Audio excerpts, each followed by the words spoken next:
Assalamualaikum warahmatullahi wabarakatuh. Semoga semua kebaikan terlimpah kepada kita semua. Amin ya rabbal alamin. Karena seringnya diundang ke istana, Abu Nawas selalu menerima hadiah berupa pundi-pundi uang dari Baginda Raja. Hadiah-hadiah itu bukan hanya karena Abu Nawas berhasil menghibur sang raja, tetapi juga karena jasanya dalam membantu menyelesaikan berbagai masalah di istana. Berkat keberhasilannya, Abu Nawas kini memiliki banyak uang. Penampilannya yang dulu lusuh dan dekil sekarang berubah menjadi rapi dan berwibawa. Apalagi ketika mengenakan jubah indahnya, ia terlihat tampan dan mempesona. Namun perubahan ini menimbulkan kekhawatiran di hati istrinya. Ia mulai merasa cemburu dan takut kalau suaminya akan menikah lagi dengan wanita lain. Belakangan ini suamiku selalu tampil rapi, pikirnya. Kalau kutanya, jawabannya pasti mau pergi ke istana. Masa iya setiap hari Baginda Raja memanggilnya ke istana? Atau jangan-jangan dia punya wanita baru? Kecurigaan istrinya semakin hari semakin besar, hingga akhirnya ia memutuskan untuk menguji kesetiaan Abu Nawas. Ia menulis sepucuk surat dengan hati penuh amarah, yang isinya, "Wahai suamiku, aku sudah bosan denganmu dan aku tidak ingin tinggal bersamamu lagi." Setelah selesai menulis surat itu, ia meletakkan surat tersebut di atas meja di samping tempat tidur. Lalu ia bersembunyi di bawah kolong tempat tidur sambil menunggu reaksi dari suaminya. Tak lama kemudian pulanglah Abu Nawas ke rumah. Ketika masuk kamar, matanya langsung tertuju pada surat yang tergeletak di meja. Ia mengambilnya dan membacanya dengan tenang. Namun alih-alih sedih, Abu Nawas malah tampak senang. Dengan wajah ceria ia mengambil pena dan menulis sesuatu di secari kertas. Ia meletakkannya di atas tempat tidur lalu mengganti pakaiannya dengan yang lebih bagus sambil bersiul riang. Sambil tersenyum puas, Abu Nawas berkata, "Baguslah, akhirnya dia tahu juga kalau aku punya yang lain. Aku senang dia pergi dari rumah ini. Aku bahkan tidak menyukainya sama sekali. Sekarang saatnya aku menemui wanita impianku dan mengajaknya tinggal bersama aku." Setelah berkata demikian, Abu Nawas melangkah keluar rumah dengan gembira. Istrinya yang mendengar semua ucapan itu dari kolong tempat tidur langsung menangis terseduh-seduh. Ia merasa sakit hati dan hancur. Ternyata benar dugaanku, suamiku tega melakukan ini. Tangisnya makin keras sambil duduk termenung. Ia meratapi nasibnya. Dengan badan lemas dan air mata bercucuran, ia melihat secari kertas di atas tempat tidur. Penasaran, ia pun mengambil dan membacanya. Tulisan di kertas itu berbunyi, "Hei bodoh, kakimu kelihatan. Aku keluar sebentar untuk beli roti." Mendadak tangis sang istri berubah menjadi tawa. Ia tak bisa menahan geli dan akhirnya tertawa terpingkal-pingkal menyadari betapa cerdiknya suaminya.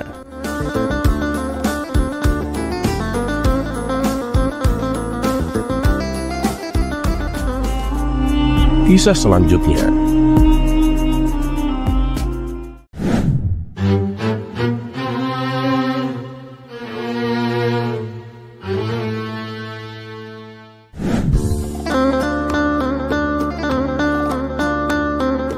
Pada suatu hari, Baginda Raja mendengar kabar tentang seorang ulama besar di negeri seberang yang bertapa dengan cara merendam dirinya di sungai selama berhari-hari untuk mendapatkan pencerahan. Penasaran dengan praktek tersebut, Baginda Raja pun memanggil orang tercerdik di negerinya. Siapa lagi kalau bukan Abu Nawas. "Hei Abu Nawas," kata Baginda Raja, "aku mendengar ulama besar di negeri seberang itu melakukan tapa rendam di sungai demi mencapai pencerahan. Dan aku ingin kamu melakukan hal sama, Abu Nawas. Tunjukkan bahwa kamu juga mampu bertapa seperti itu." Abu Nawas yang terkenal cerdik segera menyadari bahwa perintah ini bukanlah perkara yang mudah. Namun ia tahu menolak perintah Baginda Raja bukanlah pilihan yang bijak. Setelah berpikir sejenak, ia pun tersenyum dan berkata, "Baik Paduka, hamba akan melaksanakan perintah ini. Besok pagi hamba akan melakukan tapa berendam Paduka." Dan keesokan harinya, Abu Nawas menuju sungai ditemani para pengawal istana yang ingin memastikan bahwa ia benar-benar melaksanakan tapa seperti perintah Baginda Raja. Namun seperti biasa, Abu Nawas sudah menyiapkan rencana yang cerdas. Setibanya di tepi sungai, Abu Nawas pun membawa tikar, makanan ringan, dan teh hangat. Para pengawal bingung melihat perlengkapannya. Salah satu dari mereka bertanya, "Apa yang kau lakukan, Tuan Abu? Bukankah kau seharusnya berendam di sungai?" Dengan tenang Abu Nawas pun menjawab, "Tenang saja, aku tahu apa yang kulakukan." Kemudian dengan gerakan dramatis, Abu Nawas pun menggulung celananya hingga lutut dan duduk di atas sebuah batu di tepi sungai. Air sungai hanya menyentuh sedikit ujung kakinya. Ia duduk santai di sana menikmati teh dengan sambil makan cemilan. Para pengawal pun makin bingung. "Tuan Abu, ini bukan tapa berendam, Tuan. Tuan seharusnya masuk ke dalam air, bukan duduk santai di tepi sungai seperti ini, Tuan." Abu Nawas tetap tenang dan tersenyum. "Ah, kalian tidak mengerti arti dari tapa berendam," katanya dengan nada bijak. "Yang penting bukan tubuhku yang tenggelam, tapi hatiku. Jika hatiku sudah menyelami air sungai, maka jiwaku telah berendam dengan sempurna." Para pengawal hanya bisa saling berpandangan dan bingung, tak mau membantah logika cerdik dari Abu Nawas. Mereka pun menunggu dengan sabar hingga beberapa jam berlalu, sementara Abu Nawas terus bersantai di tepi sungai. Setelah bertapa selama beberapa jam, Abu Nawas pun kembali ke istana dan melapor kepada Baginda Raja. "Paduka yang mulia," kata Abu Nawas dengan penuh percaya diri, "hamba sudah melaksanakan tapa seperti yang Paduka perintahkan."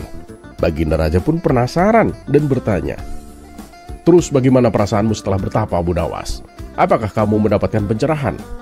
Abu Nawas pun tersenyum bijak dan menjawab, "Paduka, hamba mendapatkan pencerahan yang luar biasa.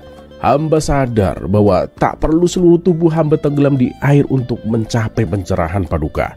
Cukup dengan merendam kaki dan minum teh, hati hamba sudah menyatu dengan alam." Baginda Raja yang awalnya ingin marah karena merasa diperdaya, akhirnya tertawa terbahak-bahak. "Dasar kau Abu Nawas, kamu memang selalu ada cara cerdik untuk keluar dari situasi yang sulit seperti ini." Semua orang yang hadir di istana pun ikut tertawa mendengar kisah lucu tersebut. Dan sekali lagi, Abu Nawas berhasil melaksanakan perintah Baginda Raja dengan cara unik dan konyol, membuat Baginda Raja semakin terhibur.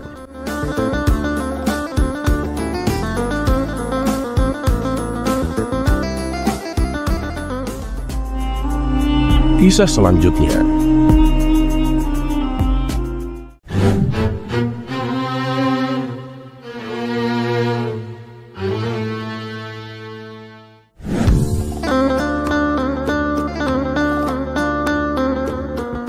Suatu hari, di sela-sela waktu senggangnya, Baginda Raja mengajak Abu Nawas untuk menemaninya berburu di hutan. Tentu saja dengan penuh semangat, Abu Nawas langsung mengiyakannya. Bahkan ia menyarankan agar tak lagi berburu di hutan yang sama. "Loh, memangnya kenapa, Abu Nawas? Emang kamu punya rencana lain?" tanya Baginda Raja. "Oh, ada, Paduka. Saya akan mengajak Paduka ke hutan yang banyak binatang rusanya," jawab Abu Nawas. "Wah, yang bener. Di mana itu?" tanya Baginda Raja kembali. "Adalah, Paduka. Tapi perjalanannya lumayan jauh," jawab Abu Nawas. "Oh, nggak masalah. Aku punya 2 kuda putih. Nanti aku satu, kamu satu," balas Baginda Raja. Sontak saja Abu Nawas kaget mendengarnya, karena kuda putih yang Baginda Raja sebutkan merupakan kuda kerajaan yang paling gagah dan sangat cepat larinya, dan hanya orang-orang tertentu saja yang diperkenankan untuk menungganginya. "Paduka serius?" tanya Abu Nawas memastikan. "Ya seriuslah Abu Nawas. Tapi awas, kalau sampai hutan yang kamu ceritakan itu ternyata tidak sesuai dengan kenyataan, kamu akan aku hukum," ancam Baginda Raja. "Oh, tenang Paduka. Paduka pasti nggak akan kecewa," kata Abu Nawas meyakinkan. Maka pergilah keduanya menuju hutan yang dimaksud. Karena keduanya mengendarai kuda yang istimewa, sehingga hanya dalam beberapa waktu jam saja mereka sudah sampai ke hutan yang dituju. Dan ternyata apa yang diceritakan oleh Abu Nawas benar adanya. Pada hari itu Baginda Raja sampai lupa waktu karena saking asiknya berburu binatang rusa. Setelah seharian penuh berburu hewan, akhirnya Baginda Raja pulang dengan perasaan yang sangat puas. Sesampainya di istana, Baginda Raja berkata kepada Abu Nawas, "Abu Nawas, kuda putih itu sekarang jadi milikmu. Tapi kamu harus berjanji siap menemaniku berburu kapanpun aku mau." Mendengar hal itu, Abu Nawas pun sangat bahagia. "Terima kasih Paduka yang mulia. Hamba siap menemani Paduka berburu kapanpun Paduka mau." Ia pun langsung pulang ke rumah dengan mengendarai kuda putih istimewanya. Selepas Abu Nawas pergi, Baginda Raja tak henti-hentinya menceritakan keseruan berburu di hutan tersebut kepada para menteri istana. Baginda Raja juga memuji Abu Nawas karena telah menunjukkan hutan yang membuat petualangan berburunya menjadi lebih seru. Para menteri istana pun ikut senang melihat rajanya bahagia. Namun ada salah satu menteri yang merasa iri dengan Abu Nawas. Ia pun lalu mendekati Baginda Raja dan kemudian berkata, "Paduka, saya tahu ada hutan yang lebih mengasihkan daripada hutan yang Abu Nawas tunjukkan," kata sang menteri. "Wah, yang benar kamu. Ada hewan apa aja di sana?" tanya Baginda Raja penasaran. "Begini Paduka, di hutan itu Paduka bisa berburu hewan apa aja. Di sana banyak sekali hewan-hewan, bahkan singa juga banyak sekali Paduka," jawab sang menteri. "Waduh, kalau itu mah berbahaya. Bisa-bisa malah aku yang mati diterkam singa," jawab Baginda Raja.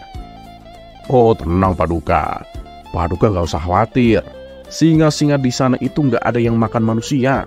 Jadi Paduka bisa berburu sesuka hati," jawab sang menteri.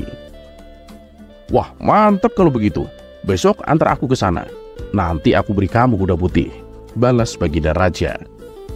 Sang menteri tak menduga sama sekali dengan reaksi Baginda Raja itu. Ia bingung harus berkata apa, karena hutan yang ia ceritakan sama sekali tidak benar adanya.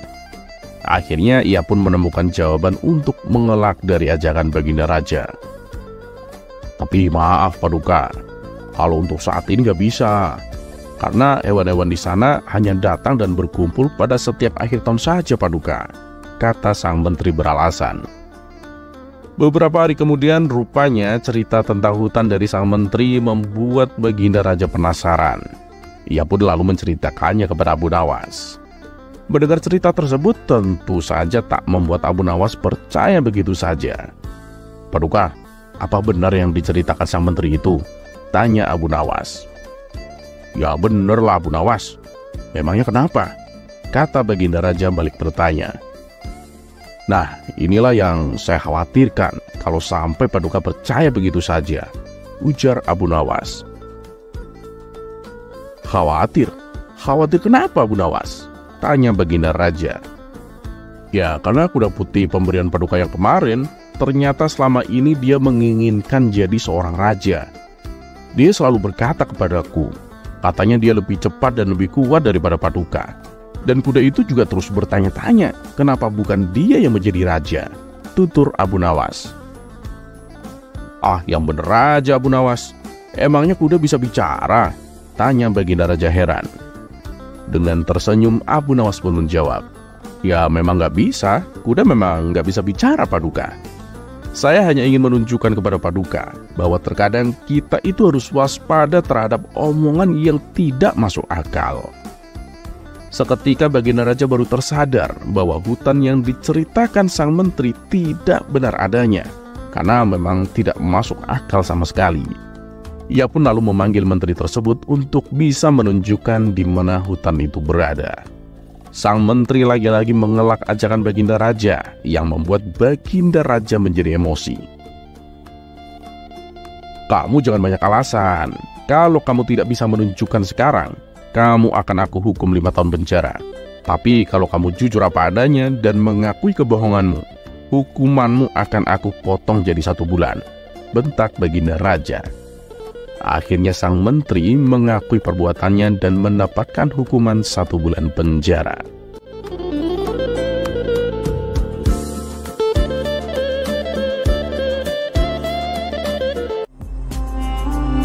Kisah selanjutnya.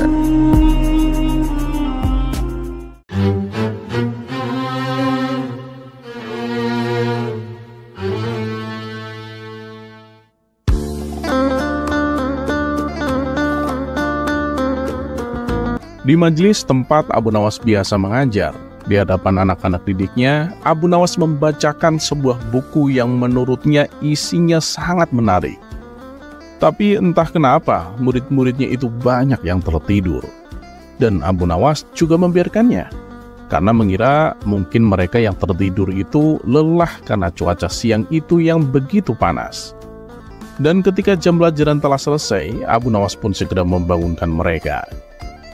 Kemudian pada sore harinya, Abu Nawas diundang oleh kepala desa untuk mengikuti sebuah pertemuan bersama masyarakat. Di tempat itu Abu Nawas diminta untuk mengisi acara dengan berpidato. Karena tak mempunyai persiapan yang matang dan juga tak bisa menolak, akhirnya ia mengambil buku yang memang dibawanya sedari tadi dan dibacakan di depan para hadirin. Awal mulai berpidato, para hadirin terlihat antusias mendengarkannya. Tak berselang lama, keanehan pun terjadi. Orang-orang yang hadir banyak yang memilih untuk tidur, termasuk Pak Kepala Desa sendiri yang duduk di samping Abu Nawas. Abu Nawas yang menyadari hal tersebut tak merisaukannya dan tetap memilih untuk melanjutkan berpidato. Singkat cerita, pertemuan pun berakhir dan Abu Nawas langsung pulang ke rumah. Setibanya di rumah, ia mendapati istrinya sedang marah-marah. Pasalnya, anak satu-satunya menangis dengan sangat keras dan tak bisa dihentikan. Istrinya yang sabar itu pun mulai kesal dengan ulah anaknya ini. Kemudian ia berkata kepada Abu Nawas, "Aku gak habis pikir sama anak kita ini. Sebenarnya apa yang sedang menimpanya? Dari tadi kok rewel menangis terus begini. Padahal aku sudah menghiburnya biar bisa tidur. Aku juga sudah membaca doa Ashabul Kahfi atau doa apa saja yang bisa aku lakukan." Mendengar keluhan tersebut, dengan santainya Abu Nawas menjawab, "Tenang, gak usah bingung. Sodorkan buku ini dan bacakan di hadapannya." Mendengar hal itu, sontak istri Abu Nawas menjadi jengkel karena merasa dipermainkan. "Jangan bercanda kamu, aku ini sedang serius," bentak sang istri sambil membanting buku tersebut. Keadaan pun menjadi tegang, wajah istri Abu Nawas berubah menjadi emosi. "Dengar ya, semenjak aku menikah denganmu, aku sudah banyak berkorban. Aku habiskan hidupku untuk mengurus anak. Tapi mengapa kamu menawarkan sesuatu yang justru mengolok-olok aku?" kata istrinya dengan kesal. "Istriku, aku hanya menawarkan cara yang gampang biar anak kita gak rewel lagi.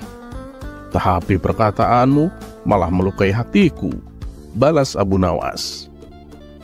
Jawaban tersebut membuat istrinya terdiam dan menyadari akan kekeliruannya. Kemudian istrinya kembali berkata, "Baiklah, sebenarnya apa sih isi buku itu hingga kamu sangat yakin bisa menenangkan anak kita yang lagi rewel?" Abu Nawas pun membalas, "Nah gitu dong, harusnya kamu tadi tanyakan dulu, jangan langsung terburu-buru emosi. Jadi begini istriku, buku ini buku ajaib. Tadi siang, waktu aku membacanya di depan murid-muridku, mereka banyak yang tertidur. Bahkan ada yang sampai mendengkur karena saking nyenyaknya. Nah sorenya, saat pertemuan di desa, aku kan diminta berpidato. Terus aku bacakan buku ini. Anehnya, orang-orang yang hadir banyak yang tertidur juga. Sampai Pak Kepala Desa yang duduk di sampingku juga ikut tertidur. Ini buku meskipun terlihat biasa saja, tapi buku ini seperti sihir. Nah, sekarang coba bayangkan, gimana kalau buku ini dibacain ke anak kita? Pasti dia akan langsung tertidur," jelas Abu Nawas. Karena penasaran, sang istri mengambil buku tersebut dan kemudian membukanya. Ternyata isi buku itu membuat sang istri terkejut. Setelah membolak-balikan beberapa lembar, anehnya sang istri sekarang malah tertawa. Melihat perubahan sikap istrinya, Abu Nawas pun menjadi heran dan kemudian bertanya, "Kenapa kamu tertawa?" Istrinya pun menjawab, Abu Nawas, suamiku, mereka tertidur itu bukan karena buku ini, tapi karena isinya ini loh, ilmu astronomi. Membosankan, apalagi yang nyampein orang seperti kamu." Abu Nawas kemudian membalas, Oh gitu ya. Tapi kan intinya bisa membuat mereka tertidur. Alasan Abu Nawas ini membuat sang istri hanya bisa bengong.